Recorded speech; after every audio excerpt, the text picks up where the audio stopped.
ये सबसे बड़ी खबर आप देख रहे हैं। ओडिशा के बालासोर में एक बड़ा ट्रेन हादसा हुआ है। 50 लोगों की जान चली गई है इस हादसे में। The deadliest train accident which occurred in Odisha's Balasore.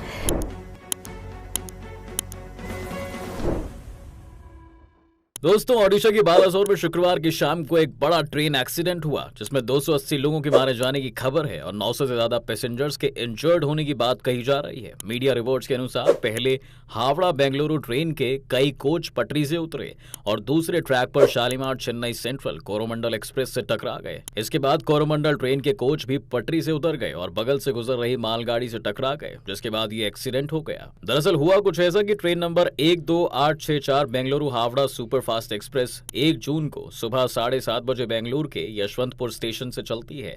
इसे 2 जून को शाम करीब 8 बजे हावड़ा पहुंचना था। यह अपने समय से 3.5 घंटे की देरी से 6:30 बजे भद्रक पहुंची। अगला स्टेशन बालासोर था, जहां ट्रेन 4 घंटे की देरी से 7:52 पर पहुंचने वाली थी। वहीं इसकी दूसरी तरफ train number 12841 Shalimar Chennai central Coromandel express 2 जून को ही दोपहर 3:20 पर हावड़ा से रवाना हुई थी, जिसे 3 जून की शाम 4:50 पर चेन्नई सेंट्रल पहुंचना था। ये ट्रेन अपने सही समय पर 6:37 पर बालासोर पहुंची। अगला स्टेशन भद्रक था, जहां ट्रेन को 7:40 पे पहुंचना था, लेकिन 7 बजे करीब दोनों ट्रेन बाहनगा बाजार स्टेशन के पास से आमने सामने से गुजरी, तभी ये ट्रेन एक्सीडेंट हो गया। यह हादसा पिछले 20 सालों का सबसे खतरनाक एक्सीडेंट बताया जा रहा है। दोस्तों, आपको बता दें कि कोरोमंडल एक्सप्रेस का इससे पहले भी एक्सीडेंट हो चुका है। 3 फरवरी 2009 को ओडिशा के जजपुर जिले में ट्रैक बदलते समय कोरोमंडल एक्सप्रेस की 13 बोगियां पटरी से उतर गई थी। हादसे में 16 लोगों की मौत हुई थी। इत्तेफाक से उस दिन भी शुक्रवार था। इसके अलावा 15 मार्च 2002 को दोपहर को आंध्र प्रदेश के नेल्लोर जिले में भी इसके 7 डिब्बे पटरी से उतर गए थे। हादसे में 100 यात्री घायल हुए थे। 14 जनवरी 2012 को ओडिशा में लिंगराज स्टेशन के पास भी इस ट्रेन के जनरल डिब्बे में आग लग गई थी। दोस्तों, एक तरफ देश में बुलेट ट्रेन चलाने की बात की जा रही है, लेकिन दूसरी तरफ ट्रेन एक्सीडेंट की घटनाएं रुकने का नाम नहीं ले रही हैं। ऐसे में सवाल जरूर उठता है कि आखिर भारत में ट्रेन एक्सीडेंट के इतने ज्यादा इंसिडेंट क्यों हो रहे हैं और इसके लिए कौन जिम्मेदार है। चलिए आज की वीडियो में इसके बारे में डिटेल्स में बात करते हैं। दोस्तों, जब भी कोई हवाई जहाज या हेलीकॉप्टर क्रैश होता है तो हम ये सब देखते हैं कि वो प्लेन कितना पुराना था, उसमें कोई टेक्निकल फॉल्ट तो नहीं था और वो उड़ने लायक था भी या नहीं। लेकिन जब आप ट्रेन में सफर करते हैं तो क्या आप भी सोचते हैं कि इस ट्रेन का इंजन कितना पुराना है, इसकी बोगियां कितनी पुरानी है और जिन पटरियों पर ये ट्रेन दौड़ेगी उनकी स्थिति कैसी है। हर रेल दुर्घटना के बाद हमें बस यही सुनने को मिलता है कि ट्रेन के कोच पटरी से उतर गए। वैसे भारत की गिनती दुनिया के उन देशों में सबसे ऊपर होती है जहां हर साल इस तरह की कई ट्रेन पटरियों से उतर जाती हैं और सैकड़ों लोग अपनी जान गंवा देते हैं। एग्जाम्पल के लिए साल 2014 से 2018 के बीच ही इस तरह की कुल 313 घटनाएं हुई हैं, यानी औसतन हर साल 63 पैसेंजर ट्रेनें पटरियों से उतर गई और इन ट्रेनों में सफर करने वाले लोगों को अपनी जान गंवानी पड़ी। तो सवाल उठता है कि ये दुर्घटनाएं रुक क्यों नहीं रही हैं। इसके पीछे एक पॉइंट तो ये भी है दोस्तों कि 21वीं सदी का भारत आज भी 19वीं और 20वीं सदी में अंग्रेजों द्वारा बिछाई गई पटरियों पर ही अपनी ट्रेन चला रहा है। जी हाँ, आप इसे ऐसे समझ सकते हैं कि भारतीय रेलवे अपने हाथों की लकीरें आजादी के बाद से अब तक ज्यादा नहीं बदल पाया है। ये लकीरें अब भी लगभग वैसी ही दिखाई पड़ती हैं जैसी अंग्रेजों के समय थी। कुछ बदलाव जरूर हुआ है और समय समय पर पटरियों की मरम्मत भी की जाती है, लेकिन इसकी पूरी तरह से कायाकल्प नहीं हुई है। इसके अलावा दूसरा फैक्टर ये है कि पटरियों की तरह ट्रेनों में लगने वाले कोचेस या जिन्हें आप बोगी कहते हैं वो भी पुराने जमाने के ही हो चुके हैं। भारत में अभी भी कई जगह ICF कोचेस चलते हैं। ICF का मतलब होता है इंटीग्रल कोच फैक्ट्री। ये भारत सरकार की कोच फैक्ट्री है जिसने इन बोगियों को बनाया है। लेकिन जो बात समझाने की है वो ये है कि जिस टेक्निक्स पर ये कोच बनाए गए हैं वो टेक्निक्स 71 साल पुरानी हो चुकी हैं। यानी आप कह सकते हैं ये कोच बूढ़े हो चुके हैं। ये कोच इमरजेंसी ब्रेक का प्रेशर नहीं झेल पाते हैं और हादसा हो जाता है। हालांकि ट्रैक में फ्रैक्चर का पता लगाने के लिए रेगुलर जांच होती है। हर मेन लाइन जो ट्रंक रूट पर है इन पर अल्ट्रासोनिक वॉल डिटेक्शन होता है। हर महीने रेलगाड़ियों के चलने से छोटे मोटे क्रैक भी आते हैं और उनकी जांच भी की जाती है। माइक्रो लेवल की खामियों का भी पता चल जाता है। लेकिन कई बार जब ट्रैक की जांच में लापरवाही होती है तो ट्रेन एक्सीडेंट की वजह बनती है। इसके अलावा ज्यादा माल ढुलाई भी एक्सीडेंट की वजह है। भारत में रोजाना 1.25 करोड़ से ज्यादा यात्री ट्रेन में सफर करते हैं दोस्तों, और 80 लाख टन से अधिक सामान ढोया जाता है। कई रेलवे ट्रैक्स ऐसे हैं जिन पर लकड़ी के पुराने स्लीपर डाले गए हैं। ऐसे में हमेशा हादसे होने का डर बना रहता है। यही नहीं, हाई स्पीड भी कई बार हादसों का कारण बनती है, और रेलवे के कुछ लोगों की लापरवाही का खामियाजा यात्रियों को अपनी जान गंवाकर भुगतना पड़ता है। दोस्तों, भारतीय रेलवे का इतिहास 170 साल पुराना है, लेकिन ऐसे रेल एक्सीडेंट इस पर एक काले धब्बे की तरह है। चलिए आपको देश के कुछ बड़े रेल एक्सीडेंट के बारे में भी बता देते हैं। 6 जून 1981 को बिहार में पुल पार करते समय एक पैसेंजर ट्रेन बागमती नदी में गिर गई थी। जी हाँ, जिसमें 750 से अधिक लोगों की मौत हो गई थी। इस ट्रेन एक्सीडेंट को भारत का सबसे बड़ा ट्रेन एक्सीडेंट के रूप में जाना जाता है। इसके अलावा 1995 में फिरोजाबाद के पास पुरुषोत्तम एक्सप्रेस कालिंदी एक्सप्रेस से टकरा गई थी, जिसमें 305 लोगों ने अपनी जान गंवा दी थी। वहीं 2 अगस्त 1999 को भी ब्रह्मपुत्र मेल अवध असम एक्सप्रेस से टकरा गई थी, जिसके चलते 285 से अधिक लोगों की जान चली गई थी।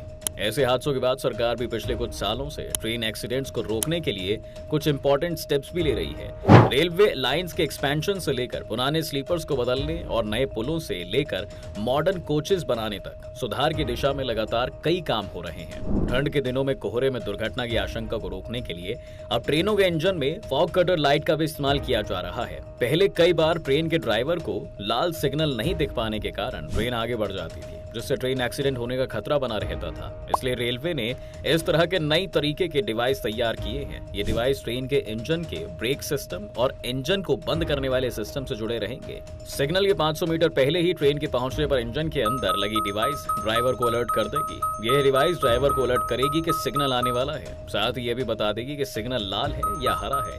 अगर सिग्नल लाल है तो ड्राइवर ब्रेक लगाकर ट्रेन रोक देगा, और अगर वह भूलवश ऐसा नहीं कर पाता है तो डिवाइस खुद ही इंजन का ब्रेक लगाना शुरू कर देगी। ऐसे में सिग्नल से पहले ही ट्रेन रुक जाएगी। आगे बढ़ते हुए अब चलिए दोस्तों, आपको भारतीय रेल की एक और बड़ी समस्या के बारे में भी बता देते हैं। इस समस्या का सामना आपने भी कभी ना कभी जरूर किया होगा, और वो है ट्रेन का लेट हो जाना। जी हाँ, और कई बार तो कई घंटों ट्रेनों का इंतजार लोगों को करना पड़ता है। तो आखिर भारत में ट्रेन क्यों लेट हो जाती हैं और इसकी वजह क्या है? देश में पॉपुलेशन के बढ़ने के साथ साथ यात्रियों की संख्या में भी बढ़ोतरी देखने को मिली है, जिसके कारण रेलवे को एक ही रूट के लिए अलग अलग ट्रेनें चलानी पड़ रही हैं। इससे रूटों पर ट्रेनों की मूवमेंट में बढ़ोतरी हुई है। एक ही डायरेक्शन में जा रही एक से अधिक ट्रेनों को अपने आगे और पीछे चल रही ट्रेन से खास दूरी बनाए रखनी पड़ती है, जिससे ट्रेन लेट हो जाती है। हमारे देश में रेलवे में यह सिस्टम है कि 3 ट्रेनें महज 1100 मीटर की दूरी बनाए रखकर भी एक समय पर चल सकती हैं, मगर कोई दुर्घटना ना हो इसलिए रेलवे के ऑफिशियल्स आज भी ट्रेन को रोककर दूसरी ट्रेन को आगे बढ़ा देते हैं, जिसके कारण से सही समय पर चल रही ट्रेन भी लेट हो जाती है और उसे अपने पीछे चल रही ट्रेन को आगे निकालने के लिए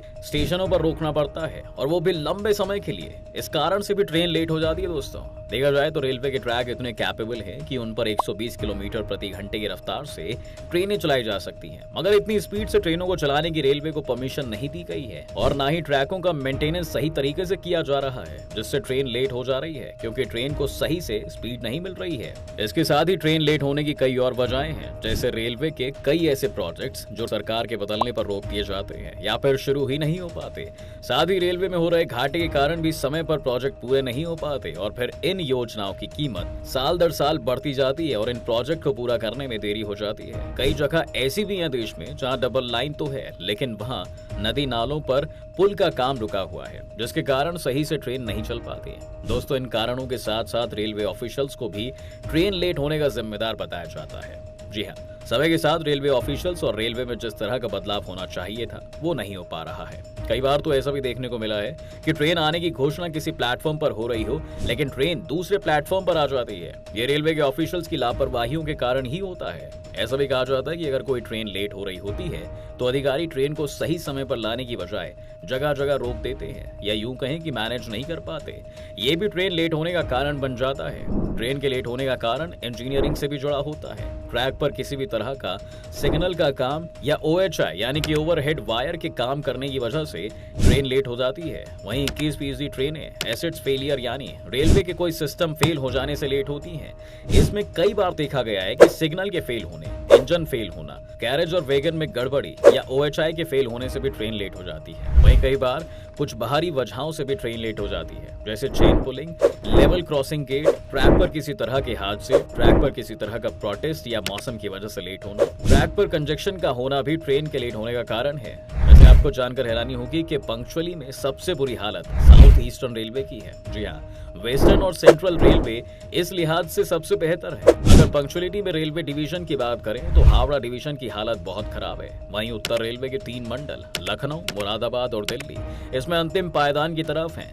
2018 में कंट्रोलर और ऑडिटर जनरल ने ट्रेन लेट के बारे में एक रिपोर्ट जारी की थी, जिसमें उन्होंने बताया था कि भारतीय रेलवे दुनिया के सबसे बड़े रेलवे नेटवर्क में से एक है, जो 1.2 लाख से ज्यादा ट्रैक के नेटवर्क में डेली 13,000 से ज्यादा ट्रेनों को चलाती है। देश में 7,000 से ज्यादा स्टेशनों की जर्नी के लिए 2.2 करोड़ से ज्यादा पैसेंजर्स ने डेली बेसिस पर रेलवे का उपयोग किया है। CAG के ऑडिट के अकॉर्डिंग हावड़ा, इटारसी और अहमदाबाद को छोड़कर बाकी सभी स्टेशनों पर पैसेंजर ट्रेनों को 15 मिनट से ज्यादा समय तक रोका गया है। इन तीनों स्टेशनों पर हर ट्रेन 15 से 25 मिनट तक की देरी थी।